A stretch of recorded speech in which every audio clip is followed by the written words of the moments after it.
Tek bir kelime bir hayatı değiştirebilir mi? Kalbin yönünü öfkeden kabule, nefretten sevgiye çevirebilir mi? İslam'a şiddetli muhalefetiyle bilinen Ömer bin Hattab'ın hikayesi birkaç basit kelimenin bile dönüştürücü gücüne güçlü bir kanıt sunuyor. İslam'ın ilk günlerinde Ömer müthiş bir figürdü. Gücü ve sarsılmaz inancıyla bilinen Ömer, yeni doğmakta olan dine karşı sadık bir muhalif olarak duruyordu. İslam'ı yerleşik düzene bir tehdit, halkının geleneklerine bir tehlike olarak görüyordu. Varlığı bile yeni oluşan Müslüman topluluğunun kalplerine korku salıyordu. Ömer'in muhalefeti kör bir nefretle değil, topluluğuna karşı derin bir sorumluluk duygusuyla yönlendiriliyordu. Halkını tehlikeli bir fikirden koruduğuna inanıyordu. Sadece sözlerle değil, eylemleriyle de var olan bir adamdı ve inançlarını hayatıyla savunmaya hazırdı. Ömer'in hikayesindeki dönüm noktası beklenmedik bir şekilde geldi. Kız kardeşi Fatıma gizlice İslam'ı kabul etmişti. Bir gün Ömer, kız kardeşinin din değiştirdiğine dair söylentilere öfkelenerek onunla yüzleşmeye kararlı bir şekilde evine doğru ilerledi. Vardığında İslam'ın kutsal kitabı olan Kur'an'dan ayetlerin okunduğunu duydu.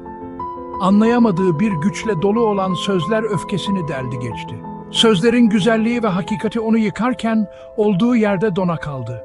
Duyduğu ayet Allah'ın merhametinden, şefkatinden ve her şeyi kuşatan sevgisinden bahsediyordu. O anın etkisi ani ve derindi. Kur'an'ın sözleri Ömer'in ruhunun derinliklerinde yankılandı, önceden tasarlanmış düşüncelerini parçaladı ve daha önce hiç düşünmediği bir gerçeği ortaya çıkardı. İslam'ın ilahi kökeninin ve mesajının güzelliğinin farkına varmasıyla altüst oldu. Öfkesi tevazuya, direnişi kabule dönüştü. İslam'ı daha önce ona karşı yönelttiği aynı şevkle kucakladı. Birkaç basit ama derin ayetle karşılaşması onu azılı bir muhaliften İslam'ın en ateşli savunucularından birine dönüştürdü.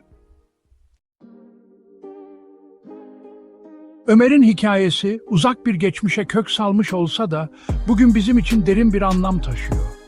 Onun yaşadığı dönemde toplumlar ve bireyler tıpkı bugün olduğu gibi değişim ve dönüşüm süreçlerinden geçiyorlardı. Bu süreçler bazen sancılı, bazen de umut dolu anlarla doluydu.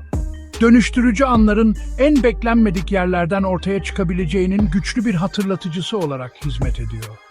Bu anlar bazen bir sokak köşesinde, bazen bir parkta, bazen de bir kütüphanede karşımıza çıkabilir.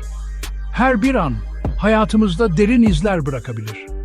Genellikle gürültü ve dikkat dağıtıcı şeylerin hakim olduğu bir dünyada tek bir cümle, tek bir fikir veya tek bir nezaket eylemi kendimizde ve çevremizdekilerde derin bir değişim başlatabilir. Bu değişim bazen bir yabancının gülümsemesiyle, bazen de bir arkadaşın samimi bir sözüyle tetiklenebilir. Tek bir cümleyle başlatılan hareketlerin etkisini düşünün. Black Lives Matter, bu hareket, adalet ve eşitlik arayışında milyonlarca insanı bir araya getirdi. Me Too, kadınların seslerini duyurmasına ve cinsel tacizle mücadelede büyük bir adım atılmasına olanak sağladı.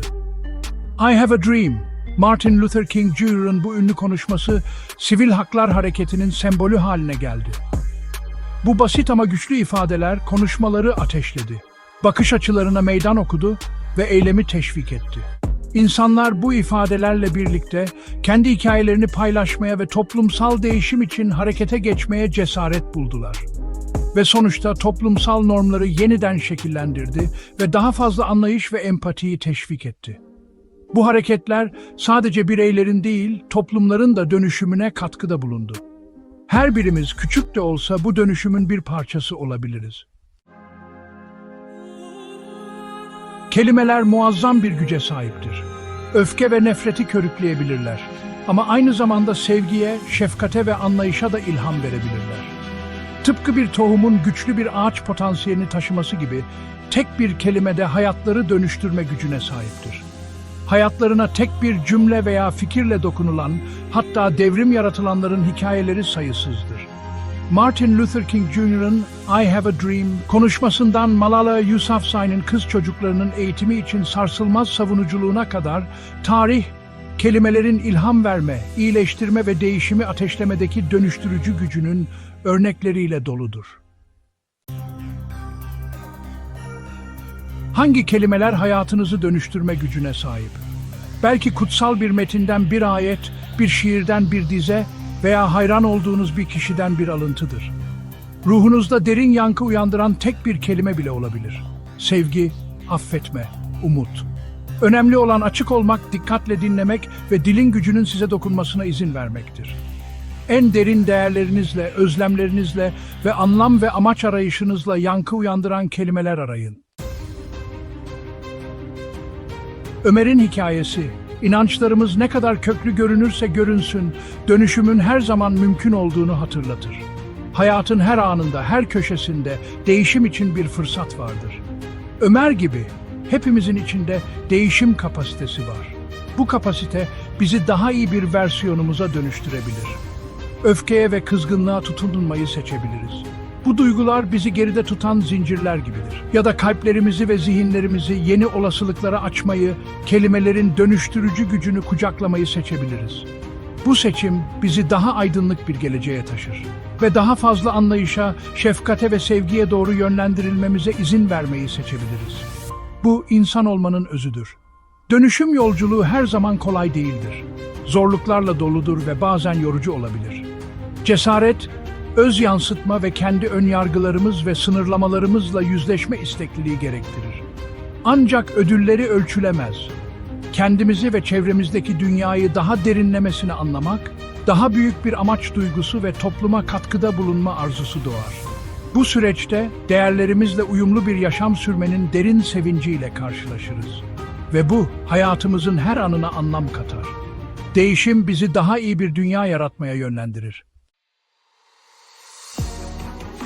Genellikle bölünme ve anlaşmazlıkla parçalanmış bir dünyada insanlar arasındaki uçurumlar giderek derinleşiyor. Farklılıklarımızın bizi ayırmasına izin veriyoruz ve bu topluluklarımızda ve kalplerimizde derin yaralar açıyor. Ancak Ömer bin Hattab'ın hikayesi bir umut ışığı sunuyor. Onun yaşamı en karanlık anlarda bile bir değişim ve dönüşüm umudu olduğunu gösteriyor. En katı kalplerin bile yumuşayabileceğini, en sert duvarların bile yıkılabileceğini ve en derin yaraların bile iyileşebileceğini bize hatırlatıyor. En köklü inançların bile dönüştürülebileceğini ve zamanla değişebileceğini gösteriyor. Doğa bile sürekli bir dönüşüm içindeyken, biz insanlar da değişim ve gelişim potansiyeline sahibiz. Ve açık bir yürekle söylenen veya duyulan tek bir kelimenin bile bir hayatın ve belki de tarihin seyrini değiştirme gücüne sahip olduğunu hatırlatır. Kelimeler, düşündüğümüzden çok daha güçlüdür. Kelimelerin dönüştürücü gücüne açık olmaya, yeni fikirlere ve perspektiflere yer açmaya davet ediyoruz. Bu sadece bireysel olarak değil, toplumsal olarak da büyümemizi sağlar. Bizi daha iyi bir versiyonumuz olmaya ilham verenleri aramaya ve onların bilgeliğinden faydalanmaya teşvik ediyoruz. Bu liderler, bize yol gösteren ışıklar olabilir ve bu kelimeleri başkalarıyla paylaşmaya çalışalım ki, bu dönüşüm ve anlayış dalgası yayılabilsin. Her birimiz bu değişimin bir parçası olabiliriz. Birlikte anlayışın, şefkatin ve sevginin hakim olduğu bir dünya yaratabilelim. Bu hepimizin elinde olan bir güçtür ve bu gücü kullanarak daha parlak bir gelecek inşa edebiliriz.